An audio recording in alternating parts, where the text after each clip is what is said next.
Oi, Olá, tudo bom, né? tá me ouvindo bem? Tudo bem, Jackson? Tá me ouvindo bem? Tô ouvindo. Você tá me ouvindo bem também? Tô, tranquilo, tudo bem. E aí, como é que você tá?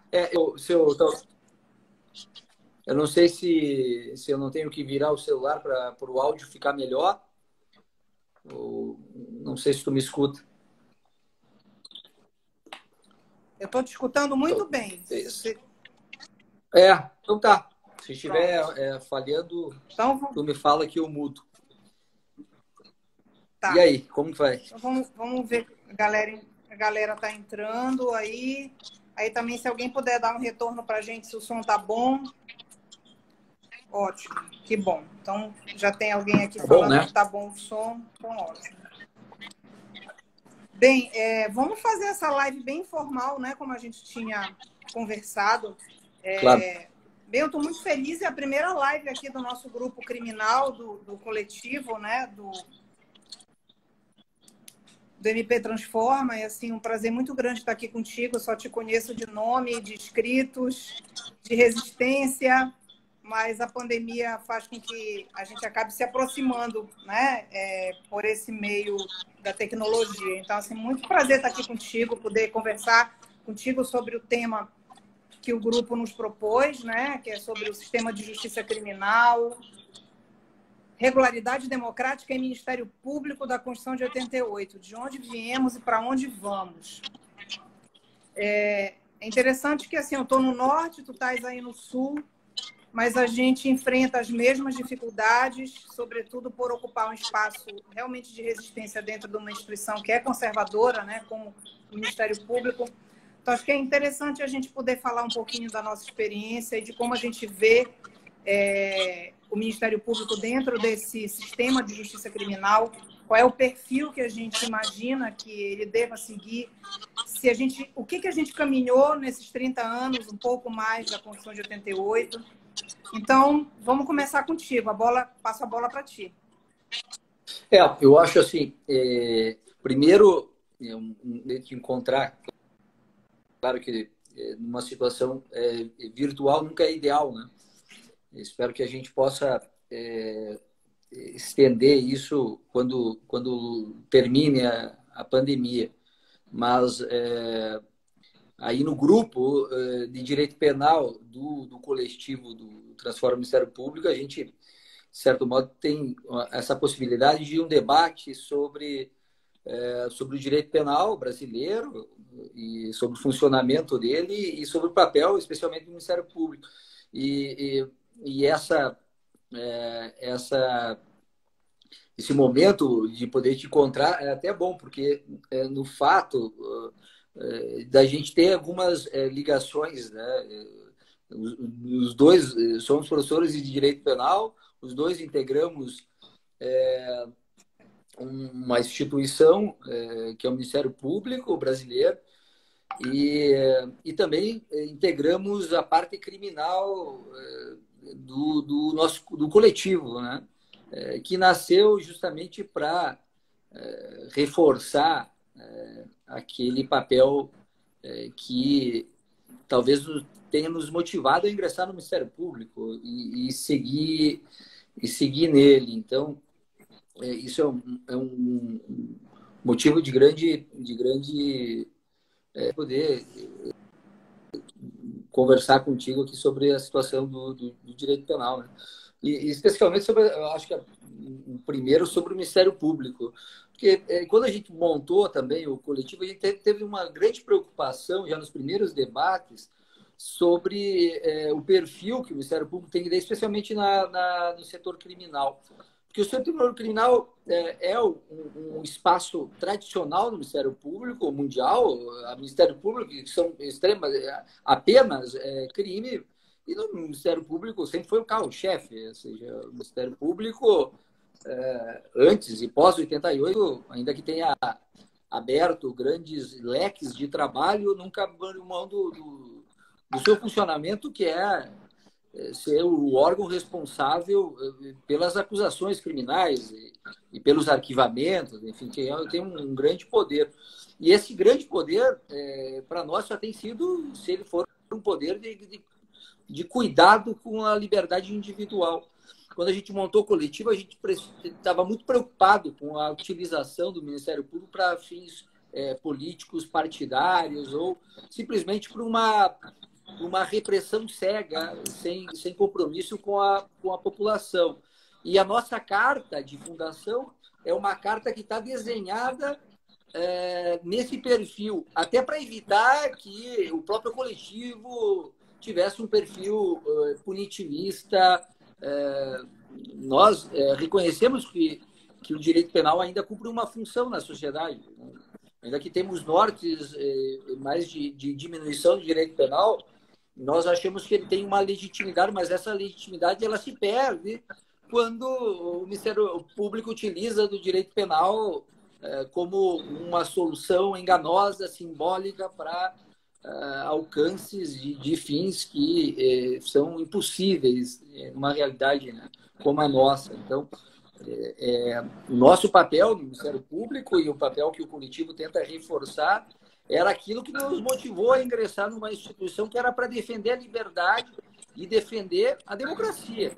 A gente não prega nada de revolucionário, a gente prega realmente uma visão de proteção dos direitos do indivíduo, acima de qualquer discurso coletivista, inclusive, né, que pode cobrir todos os direitos individuais sobre uma tutela, às vezes, que diz que cumpre um bom fim, né, mas que, na realidade prática, segue utilizando de dor e de violência e legitimando um poder punitivo desse. Então, eu acho que o nosso encontro é justamente para reforçar esse aspecto do coletivo do Ministério Público. Nós temos um norte, temos uma missão que a gente acredita e que acreditamos também que ela é aquela da Constituição, né? Aí chamem como quiser, garantistas ou não, isso pouco importa de rótulos, né?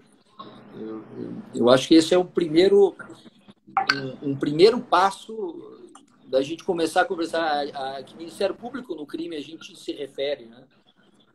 E tentar esclarecer. Eu acredito, assim, pelo teu trabalho, enfim, por pegar essas coisas, acredito que a gente tem um grande ideal em comum e do nosso coletivo também, né? Tem sido tão difícil, né? Tão difícil nos últimos tempos esclarecer o que é um garantismo, o que é um direito penal deve atuar no crime. Assim, as pessoas têm, claro, com o enfraquecimento da democracia no Brasil, a nossa função do crime virou uma função praticamente policialesca, né? E na verdade não é isso, né? Acho que nem a polícia deve ser isso também, né, no Estado de Direito, né? E aí tu tem feito muito por isso. Eu vou te fazer creio que aqui a gente pode fazer um ponte com o teu trabalho sobre garantismo na universidade e no grupo também, né? Eu vou fazer aqui um corte na tua fala para fazer algumas provocações. Tu já falaste muita coisa interessante. Eu estou plenamente de acordo contigo. Hoje em dia é interessante, né? A gente que, além de promotor de justiça, a gente dá aula, né? Professor, pesquisador, enfim. A gente sente isso muito. Você defender a Constituição hoje passou a ser um ato subversivo, né, Jackson? Você está defendendo a Constituição, claro. E você passou a ser subversivo porque você está defendendo os direitos fundamentais. Então, falaste uma coisa que me tocou muito. Eu vou fazer esse ano, eu completo 28 anos de MP. Eu entrei no MP em 92. Então, eu tenho mais tempo dentro do MP do que fora, né? E realmente, quando eu fiz o concurso lá em 92, eu fiquei muito encantada com a função desenhada pela Constituição para o Ministério Público. Eu era muito jovem, né? Tinha 22 anos. Naquela época, não exigia aquele período para você, aquela quarentena para fazer o concurso. Então, a pessoa se formava e podia ingressar na carreira jurídica e tal. Aí eu acreditei no artigo 127 da Constituição, acreditei naquele desenho, naquele formato. E, aos poucos, eu fui vendo que a coisa não era bem assim e que, na verdade, o Ministério Público faz parte de uma estrutura do sistema de justiça criminal brasileiro, que é uma estrutura autoritária. Ponto. A estrutura do processo penal, do direito penal no Brasil, desde que a gente tem essa coisa que a gente carrega, que é a escravidão, ela é autoritária. E o Ministério Público, como Poder Judiciário, eles obviamente não fogem, né, desse perfil. E aí eu queria te fazer uma provocação, não sei se tu concordas comigo, mas, por exemplo, o Ministério Público Criminal, a sensação que eu tenho é que ele dá passos atrás. Então, ao invés do Ministério Público na seara criminal caminhar para tentar atingir um objetivo traçado pela Constituição, pelo menos aqui no Pará, as promotorias da cidadania, né, o novo Ministério Público, o Ministério Público da Infância, da Juventude, do Idoso, da Saúde, das pessoas portadoras de deficiência, enfim, ele caminhou, ele avançou. Então, eu sinto que existe um descompasso entre essas duas funções, né? O que na Argentina vão chamar lá de defensor del pueblo, né? Que é uma parte do Ministério Público que não é acusador, né? E ele caminha mais ao lado da Constituição, enquanto o Ministério Público Criminal fica para trás. Eu não sei se tu sentes isso também. Eu diria mais ainda. Eu percebo o Ministério Público, na verdade, como uma instituição absolutamente esquizofrênica. Ela tem uma parte que é altamente progressista, que é aquela parte que motivou todos nós a entrarmos, que é aquela parte, olha, você vai entrar numa instituição que luta por um meio ambiente de qualidade, né, que está a favor dos povos indígenas, que defende o consumidor frente à opressão das grandes empresas, dos produtos horríveis que estão por aí no mercado enganando o povo, contra essa publicidade abusiva. Quer dizer, o Ministério Público tinha um conteúdo traçado, como a gente falou, na Constituição, que é extremamente social, que deveria, enfim, libertar, proteger a população de todas essas mazelas, que são as mazelas típicas de uma sociedade capitalista desigual como a nossa. Mas, por outro lado, nós temos um outro... A esquizofrenia está aqui.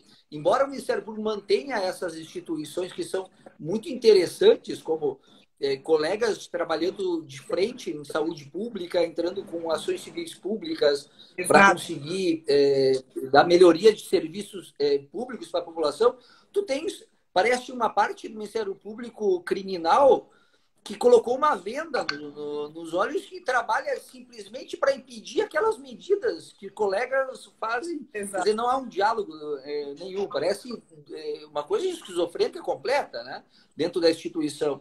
E aí eu acho que tu tem razão, porque embora a instituição tenha sido paulatinamente progressista nesses campos de defesa de direitos sociais e coletivos, individuais, ela, no ponto de um outro lado, no ponto da questão penal, ela está pior, veja bem, ela está pior do que dos antigos, porque os antigos, aquela gente que veio antes da reforma de 88, pelo menos era uma gente legalista, né? Estava escrito para o fulano lá que era furto, era furto, não tinha muito conversa.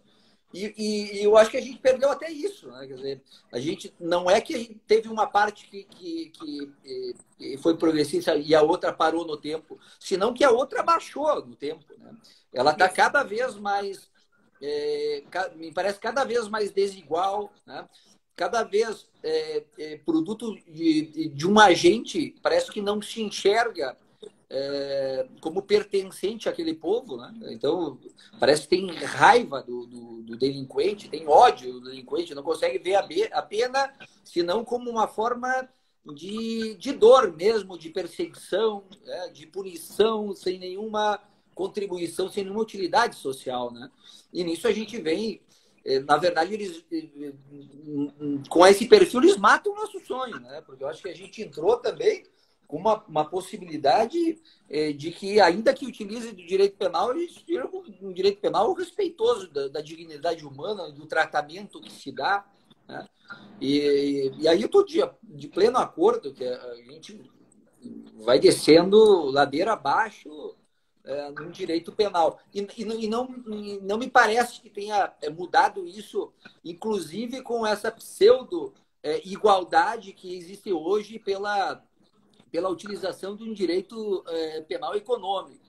Eu não vejo o direito penal econômico como uma forma de equilibrar a balança, senão como uma outra forma de manutenção de uma seletividade sobre grupos econômicos também. Ou seja, não muda muito, porque o direito penal, como ele é marcado pela seletividade, por estereótipos de classe, de gênero, de raça, ele não se liberta quando ele tenta se expandir para outros ambientes, para outros campos, né? Então, eu acho que esse é um diagnóstico que tu faz muito verdadeiro, né? Ou seja, a gente tem progredido como instituição em alguma parte do Ministério Público, mas uma outra talvez a gente tenha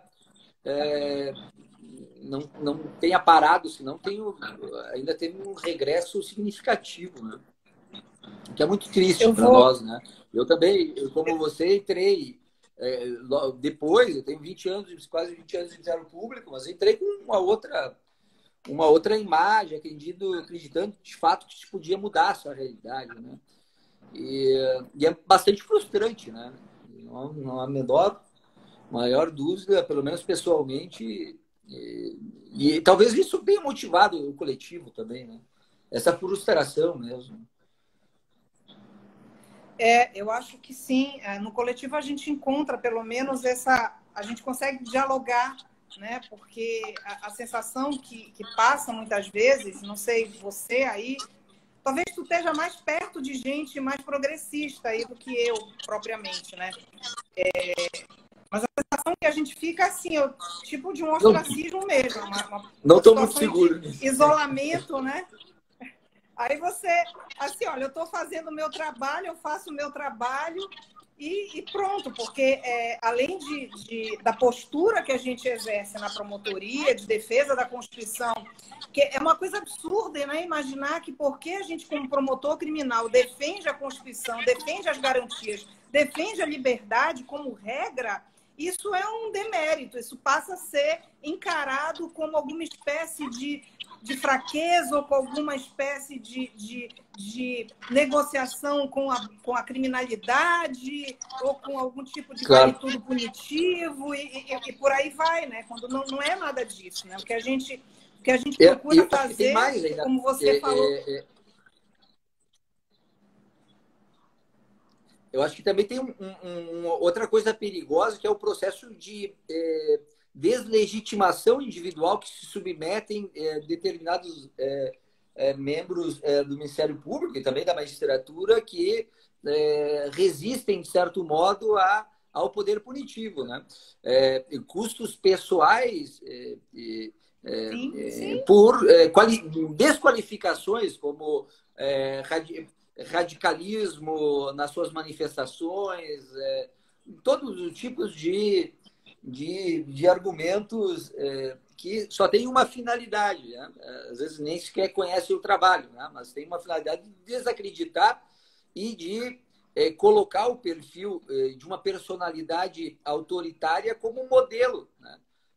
Na verdade, toda a organização, na verdade, integra pessoas com personalidades autoritárias. Isso as instituições são autoritárias porque gente está dentro dela.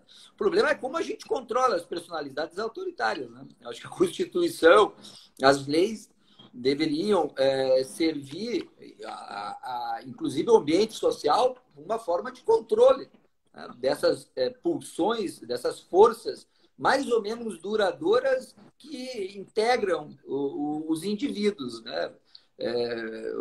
Esses indivíduos marcados por opiniões, por atitudes, por valores dependentes de necessidades humanas que se organizam de maneira preferencialmente ideológicas, uma ideologia bastante autoritária. Então, eu acho que a gente precisa cuidar disso, talvez. Por isso, trabalhar num coletivo é tão importante, né? Justamente para fugir dessa dessa estereotipização, né? das atuações individuais em nome desses fins previstos na Constituição, né? Acho que isso é uma questão importante. Também, na verdade, discute pouco, né? Tu me fizeste uma provocação ainda há pouco, falando sobre a questão do garantismo. Eu acho importante a gente conversar um pouquinho sobre isso também, porque esse preconceito que tem contra o garantismo, né, ele tem uma razão de ser, não é à toa. Eu costumo dizer que o garantismo no Brasil ele foi o convidado que entrou pela porta dos fundos, né? Eu uso esse termo em alguns artigos que eu já escrevi.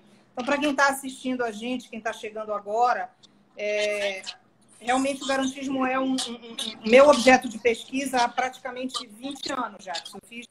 Eu comecei o mestrado já com um projeto sobre a teoria do garantismo penal e o meu direito e razão é de 2001. Então, por isso que eu sei que vai fazer 20 anos que eu estudo a obra do Ferraioli. Então, assim, como promotora de justiça e defendendo o garantismo penal, e estudando o garantismo penal, e sendo professora disso, escrevendo sobre isso, eu fico numa posição assim, muito idiosincrática, digamos assim, dentro da instituição, né? A ponto de vários alunos chegarem e perguntarem como é que a senhora consegue ser promotora e garantista ao mesmo tempo? Aí você tem que parar e dizer assim, o que é que você entende por garantista, por ser garantista? O que é que para você é ser garantista? Então, acho que a gente precisava começar por aí, por conta do preconceito que foi construído em torno do termo, há pessoas que, por exemplo, confundem o garantismo com o abolicionismo. Acham que garantista é o sujeito que compactua com qualquer sorte de abrandamento punitivo e que, inclusive, propõe o abolicionismo penal, o que é um verdadeiro... uma contradição em termos isso, porque quem leu minimamente alguma coisa do Ferraioli sabe, inclusive, que ele é um justificador do poder punitivo, ele é um positivista, ele legitima o poder punitivo e ele faz uma crítica bastante severa ao abolicionismo, inclusive. O abolicionismo é um grande crítico. Exatamente. Chega a dizer, inclusive, que a utopia é o garantismo e não o abolicionismo. Então, enfim, é preciso que a gente desconstrua isso e é natural que aconteça essa disputa de sentido sobre o conceito de garantismo. Se disputa sentido, cada um fala alguma coisa sobre isso. Então, acho que é importante que a gente deixe claro aqui que o garantismo jurídico penal é uma teoria que nasce na Itália, mais ou menos na década de 70, como uma espécie de reação de alguns intelectuais, sobretudo do professor Luiz Ferraioli, a um movimento de terrorismo penal que se inaugurou naquele momento na Itália, em que leis penais severas foram publicadas sob a justificativa de combate ao terrorismo, é aquela velha história de sempre, né? Existe uma situação de emergência que é criada, um inimigo a ser combatido, aí você apresenta, então, leis penais severas como uma forma de combate ou como uma forma de controle dessa criminalidade. Aconteceu aqui com a gente na década de 90, na Lei de Crimes Hediondos, se apresenta para a população a rua violenta, latrocínio, estupro, extorsão mediante sequestro, e daí vem uma legislação extremamente gravosa, né, que a gente passou muito tempo para poder fazer um crivo constitucional da Lei de Crimes Hediondos. E, recentemente, tivemos a mesma coisa com o pacote anticrime, só que agora o inimigo era outro, não era mais a criminalidade de rua, mas a corrupção, né? Então, eu preciso sempre de uma justificativa para apresentar o direito penal como solução. Isso acontece na Itália, e o professor Luiz Ferraioli, que à época era magistrado, integrava um grupo de juízes pela democracia, começa a escrever, então, artigos e enfim, pensamentos, começa a pensar e refletir uma forma de reagir a essa legislação de emergência.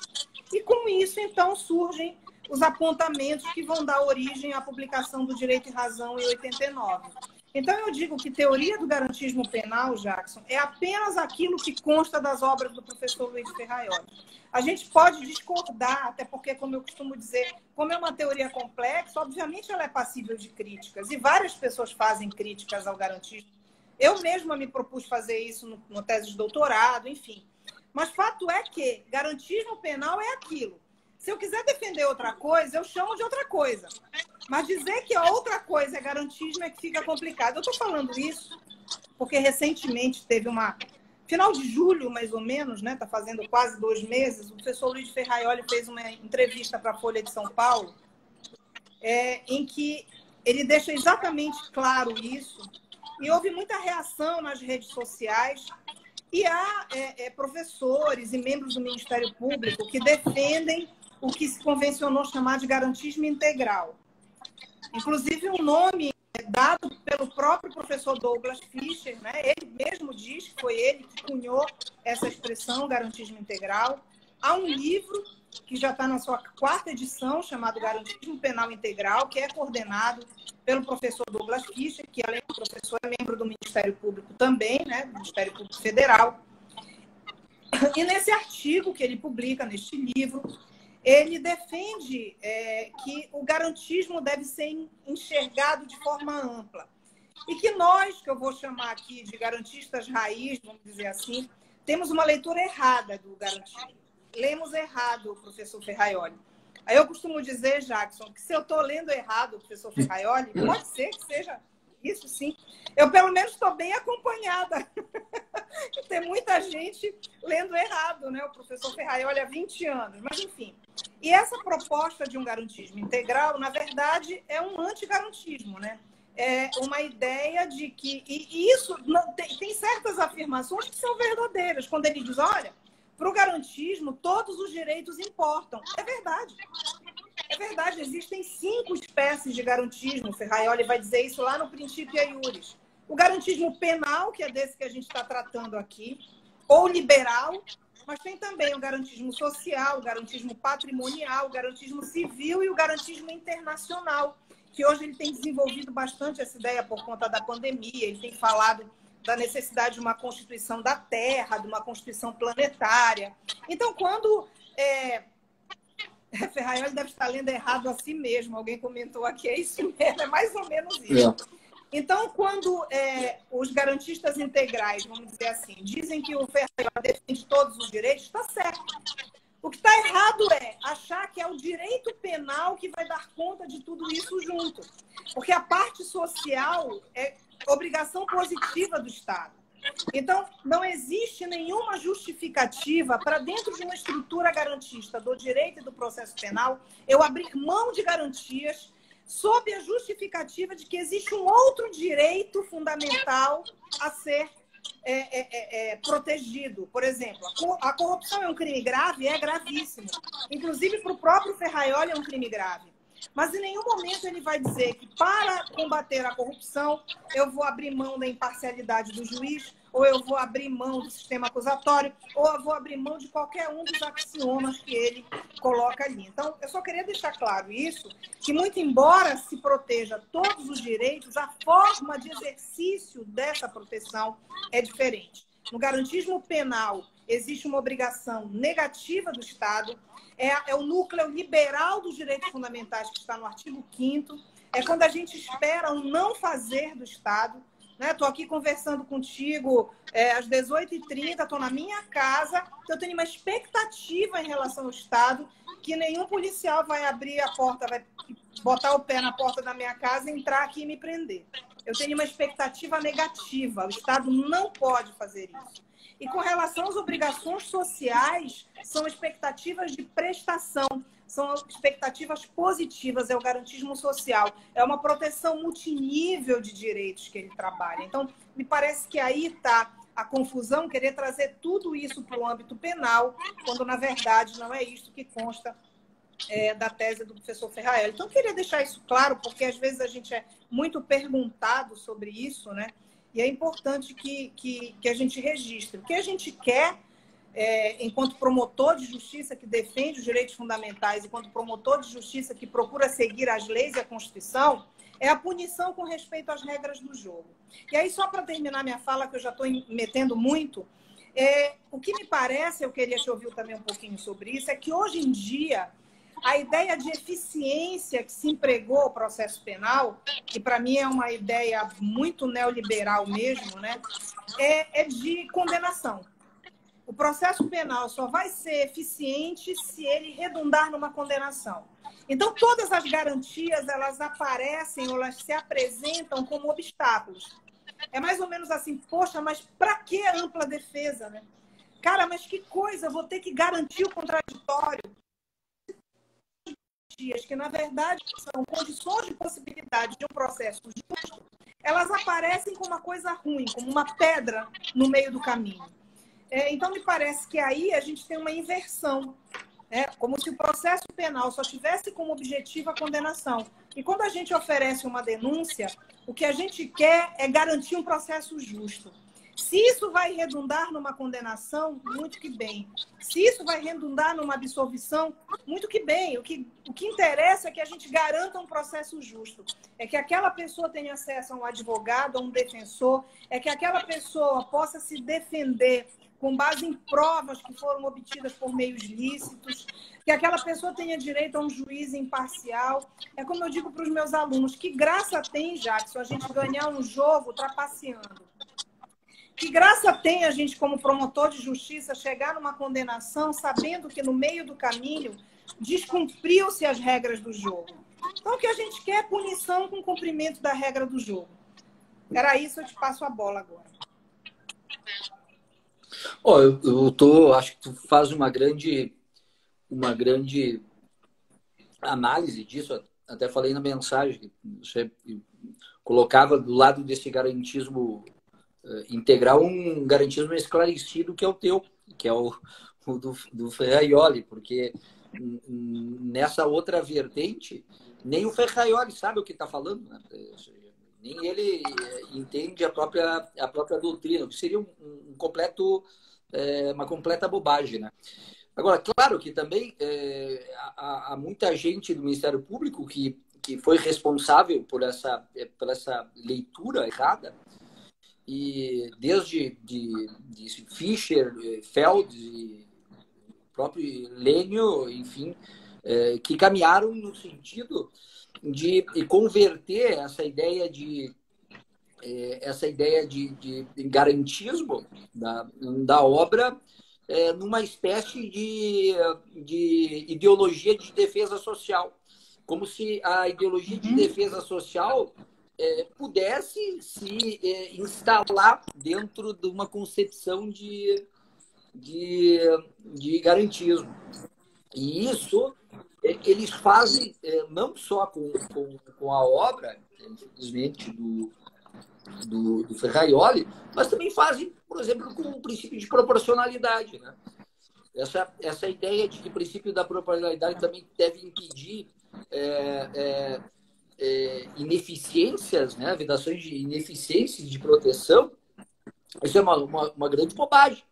Isso é uma idiotice completa, porque o princípio de proporcionalidade como essência do Estado democrático de direito, ou de um Estado de direito mesmo, ela tem uma única de garantir o indivíduo frente ao poder do Estado. O Estado não pode pegar os princípios de limitação e chamar para ele para justificar o poder punitivo. Isso está errado. Eu acho o seguinte, que essa leitura ela tem uma finalidade ideológica clara, tá? Que é do aumento das possibilidades de repressão. Ela só serve para essa finalidade. Então, ou seja, serve como justificativa de uma ideologia de defesa social. O que é ideologia de defesa social?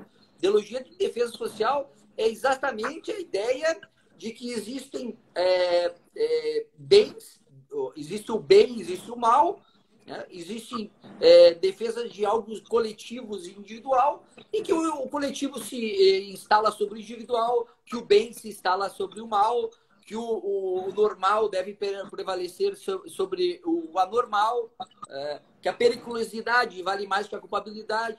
É uma visão binária, incompatível, no meu ponto de vista, com qualquer sistema de direito penal democrático. Acho que a gente precisa...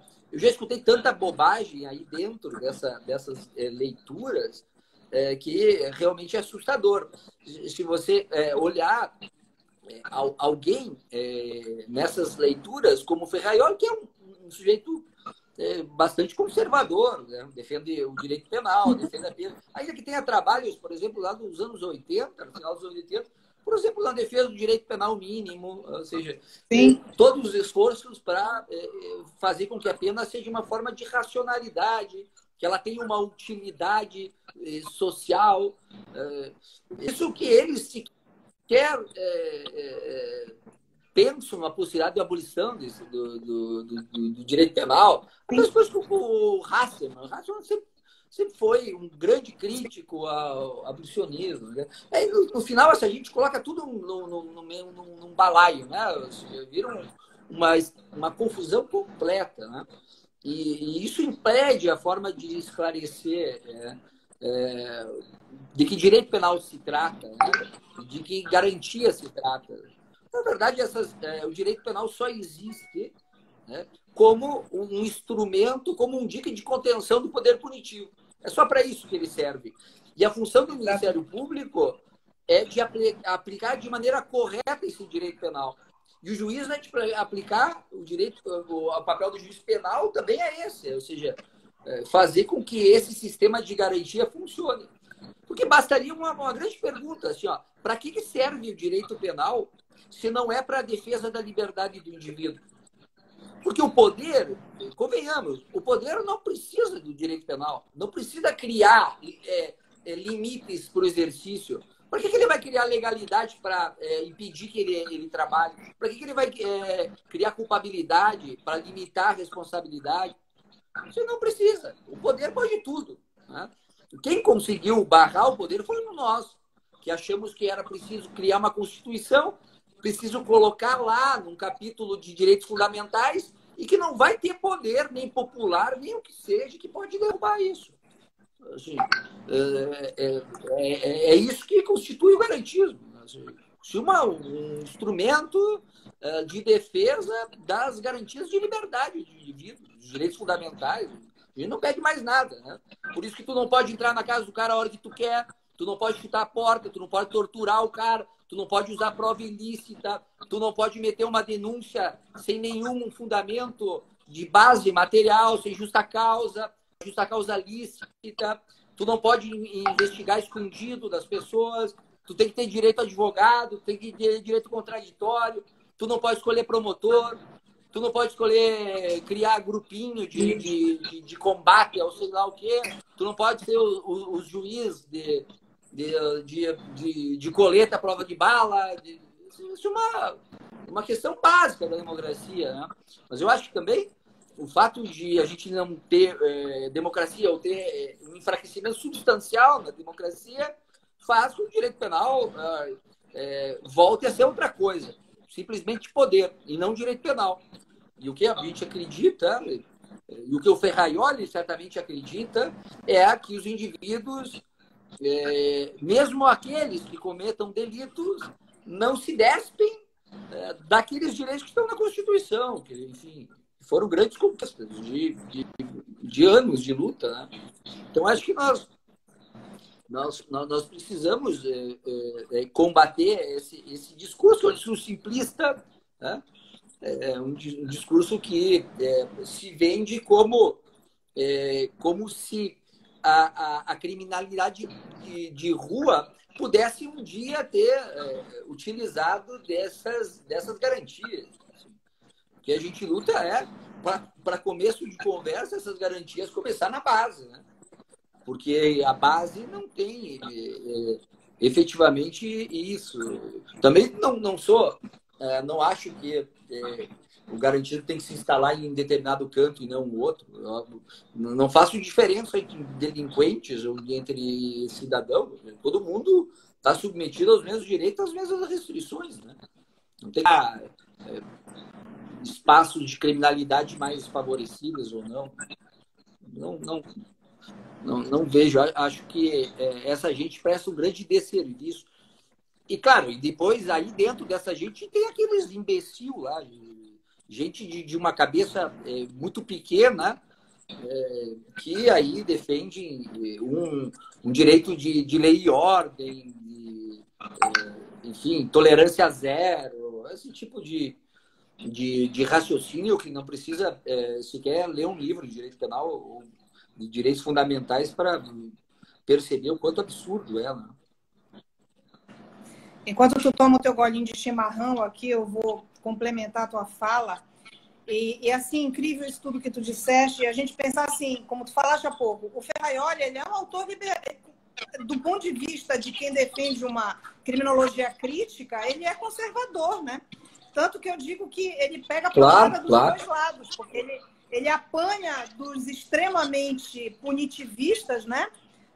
E ele apanha também dos abolicionistas, da galera da criminologia radical, ele está ali. Então, veja, o que ele está falando, até o Onésimo aqui, que é o colega da Paraíba, colocou aqui, o que ele está falando ali é a ilustração, cara. Isso aqui é o iluminismo, é a Revolução Francesa. A gente vai ter que resgatar no movimento burguês alguma coisa que para nós é fundamental, é um núcleo mínimo que vai dividir, que vai separar. Eu costumo dizer que o garantismo ele é aquela linha que separa a civilização da barbárie. É isso, entendeu? É isso que a gente quer. A gente quer separar a civilidade, a civilização, as conquistas civilizatórias da barbárie.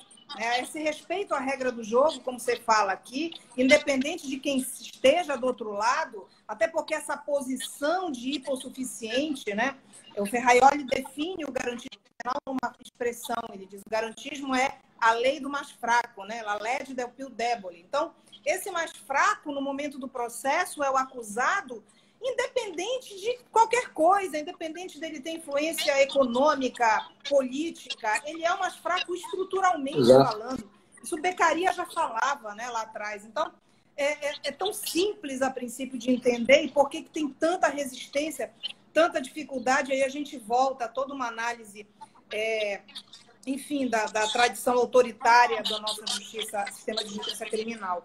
A Érica e o Onésimo aqui, que são nossos colegas, se manifestaram. Eu estou tentando anotar alguma coisa que a galera está escrevendo, porque é muito rápido. Mas quando a gente estava aqui comentando sobre o fato de o processo penal parecer muito mais um óbice, um obstáculo, né?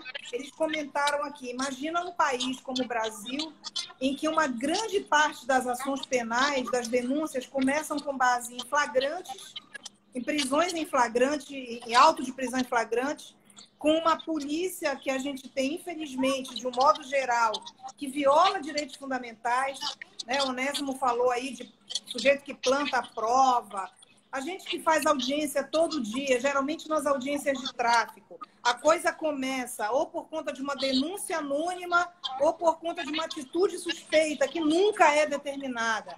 Você vai ver que quem está do outro lado são pessoas negras, são pessoas pobres, pessoas da periferia. Então, imagine-se todo esse contexto e nós não tivéssemos minimamente as garantias para poder chegar a uma sentença minimamente justa, né? Então, muito obrigada aí pela participação do pessoal. E aí a gente já está aqui com...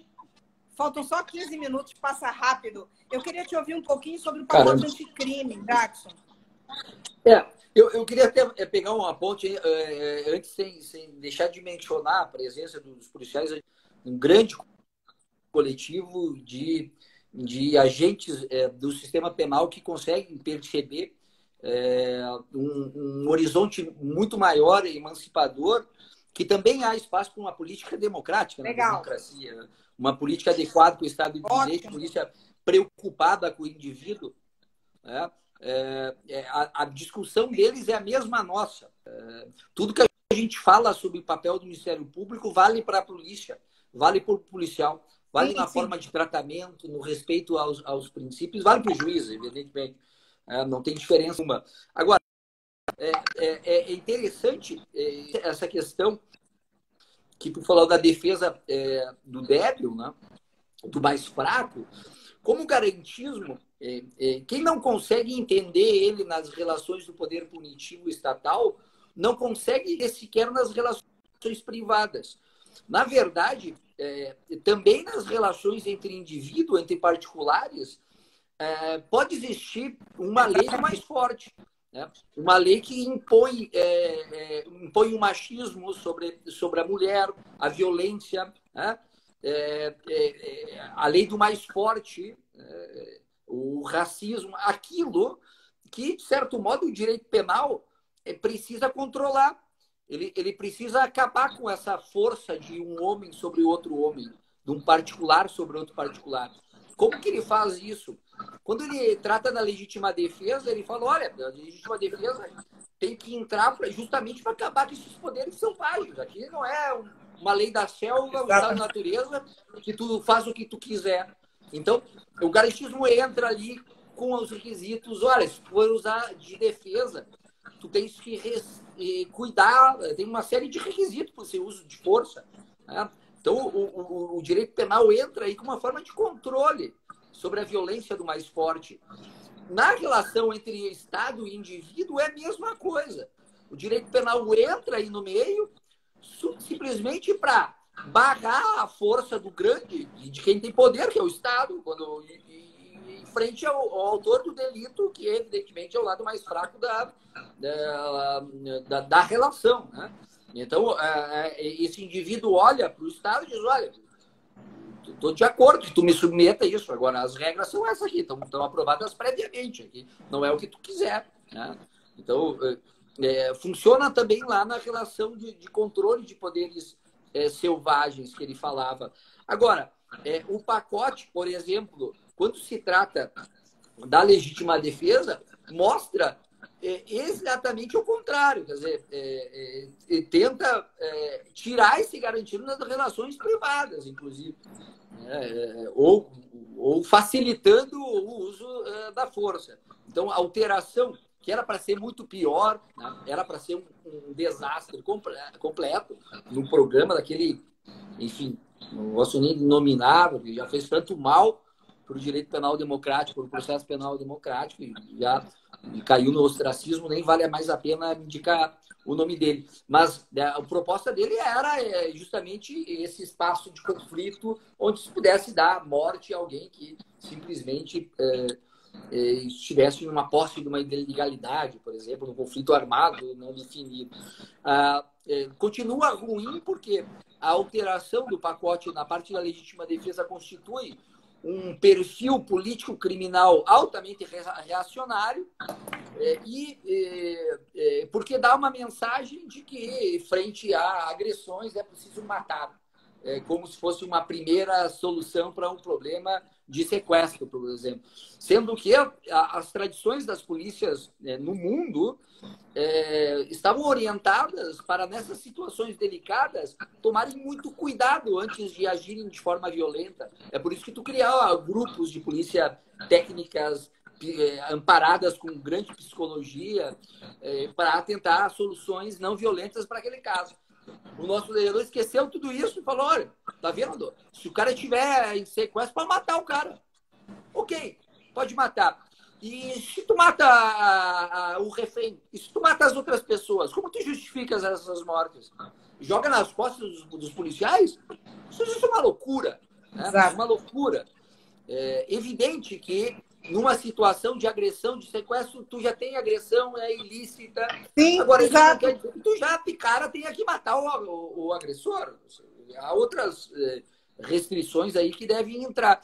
Então, o pacote, na verdade, eu tenho a absoluta convicção de que a legítima defesa é uma grande alteração para revelar a estrutura autoritária da reforma. A única coisa boa, talvez, ainda suspensa pelo Fux, foi o juízo de garantia.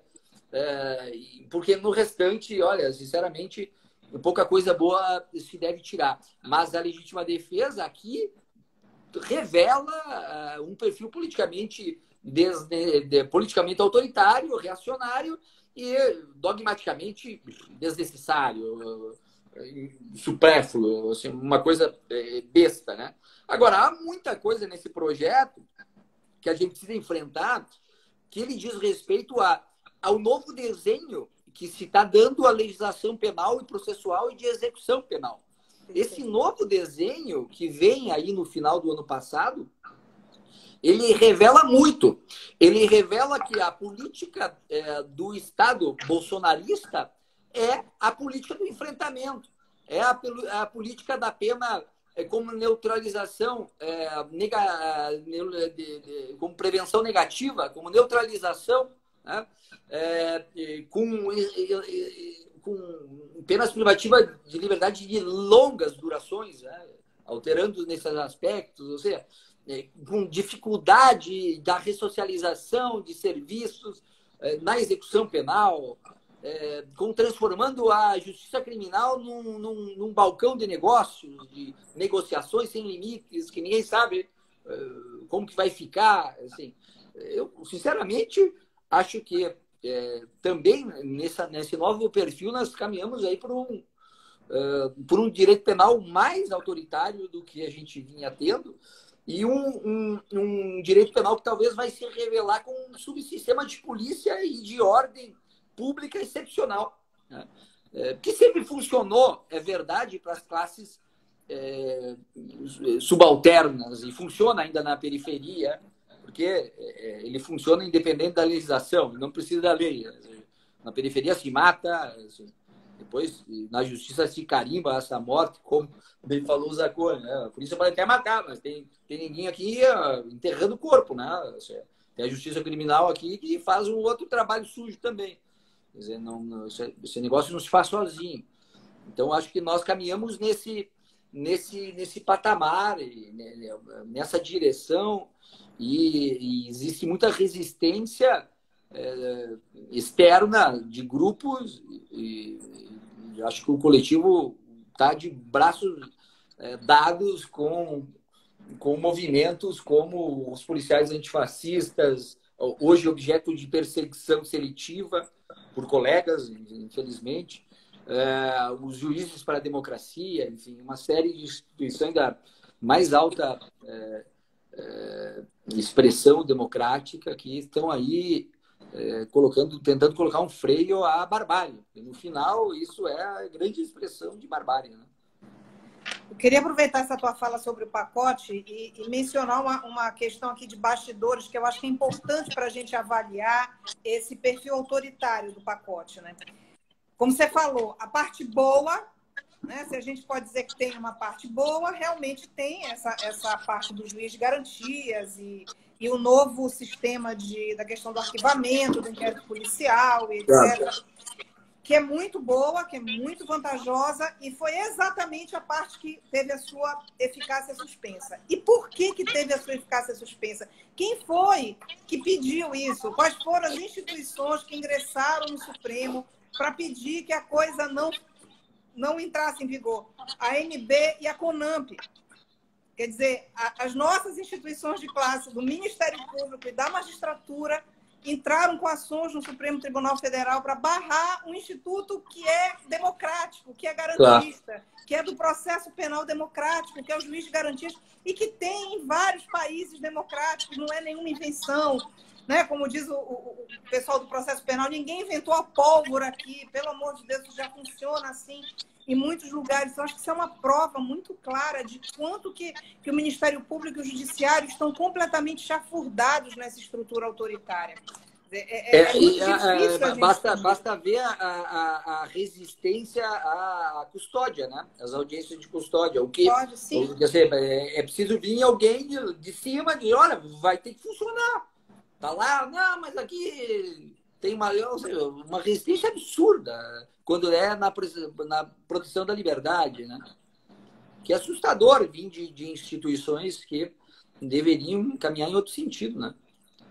Exatamente. Eu acho até, eu não sei se tu concordas comigo, que nessa estrutura de sistema de justiça criminal, a instituição que eu ainda tenho esperança é na Defensoria Pública, né?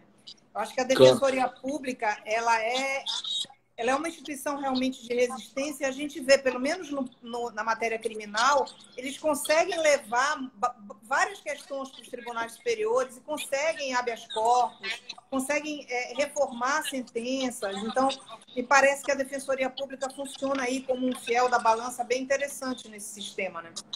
É claro, e vem, na verdade, cumprir um espaço deixado pelo Ministério Público, né?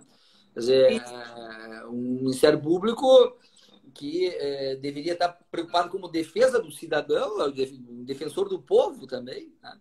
Acabou, nesse aspecto, sendo substituído, né, pela Defensoria. A Defensoria que tem lutado hoje pela dignidade dos presos, pelo respeito aos direitos dos presos, né, pelos mutirões, enfim. Para ter uma ideia de tão absurdo, aqui no Paraná, o Ministério Público claramente se posicionava contra os mutirões, assim, que, enfim, estavam ali para simplesmente, por esforços individuais de colegas, enfim, tentando fazer com que os direitos sejam cumpridos. O cidadão cumpriu, tem direito a tal coisa, tal direito que ele tem.